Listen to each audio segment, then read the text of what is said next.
प्यार साथियों, देखिए सवाल कुछ प्रकार से हमारे सामने कह रहा है कि प्रथम 10 प्राकृत संख्याओं के वर्गों का औसत कितना होगा। अब वर्गों का औसत पूछ रहा है, यानी कि प्रथम 10 संख्या भी दी हुई है। प्रथम 10 कौन कौन सी हो सकती है सर? पहली 1 का स्क्वायर, दूसरी 2 का स्क्वायर, 3 का स्क्वायर, 4 का स्क्वायर और इसी प्रकार से आपका आगे चलता रहेगा और ये आप लास्ट में आएगा n का स्क्वायर। तो ये कुछ संख्याएं हैं। प्रथम 10 पूछा है तो n का क्यों लेंगे हम, तो 10 का लेंगे, 10 का स्क्वायर। ठीक है सर। तो सीधी सी बात है कि हमें ये प्रथम 10 संख्याएं हैं, 10 प्राकृतिक संख्याएं हैं जिनके वर्गों का हमें औसत निकालना है। ठीक है, तो इसके लिए भी सर एक कॉन्सेप्ट है छोटा सा, वो कॉन्सेप्ट हमें याद रखना पड़ेगा। देखिए कॉन्सेप्ट यहाँ लिखता हूँ कि प्रथम n प्राकृत संख्याओं के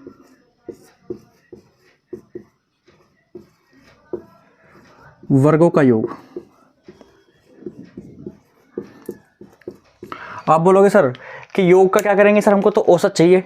देखिए सर, जब हम औसत निकालते हैं तो हमें जब हम एवरेज निकालते हैं ना सर, तो हमें जो अंश में जो चाहिए वो टोटल जो डाटा होता है उसका सम चाहिए होता है।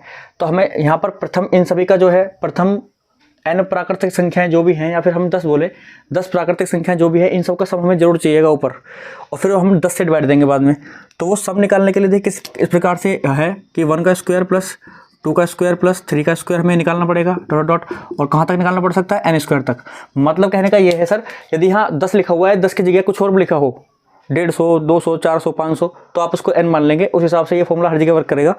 और ये आपका बराबर होता है कुछ इस प्रकार से n into n plus 1 into में 2n प्लस 1/6k। ठीक है सर, तो ये कॉन्सेप्ट में जो है जरूर याद होना चाहिए। अब देखिए किस तरीके से हम इस कॉन्सेप्ट का यूज़ करेंगे सर। हमें प्रथम 10 का चाहिए, यानी कि n की वैल्यू हमारे पास क्या है सर, 10 है। ठीक है, n की वैल्यू हमारे पास क्या है सर, 10। ठीक है, अब इस 10 को हम डालेंगे इस फॉर्मूले में, यानी कि हम निकाल लें प्रथम 10 प्राकृतिक संख्याओं का योग निकालने पहले। प्रथम 10 प्राकृत संख्याओं के वर्गों का योग।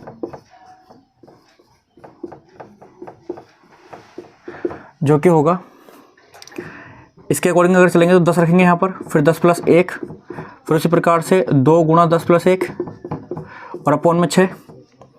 इस तरीके से आप देखेंगे कि 10 गुणा 11 और गुणा के अंदर ही आ जाएगा आपका 21।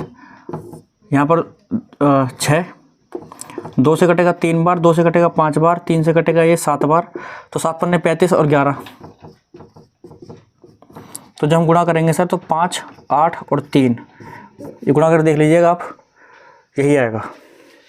ठीक है, तो हमें मिल चुका है प्रथम 10 प्राकृतिक संख्याओं के वर्गों का योग मिल चुका है हमें।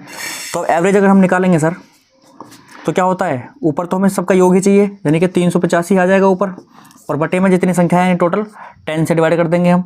ठीक है, कुछ इस तरीके से फिर हमारा कितना आ जाएगा, 38.5 जो है हमारा आ जाएगा सर एवरेज। तो यही हमारा क्या हो जाएगा, आंसर। तो मुझे पूरी उम्मीद है सर कि ये सवाल भी आपके समझ में आ गया होगा, और सवाल के अंदर किस प्रकार से हम बात करने वाले हैं सॉल्यूशन की, वो भी आपको समझ में आ गया होगा। यदि फिर भी कोई दिक्कत होती है सवाल के अंदर तो आप जरूर से वीडियो को रोकें, दोबारा पीछे जाएं और कॉन्सेप्ट को समझें। ठीक है, चलिए मिलते हैं आपसे अगले सवाल के अंदर।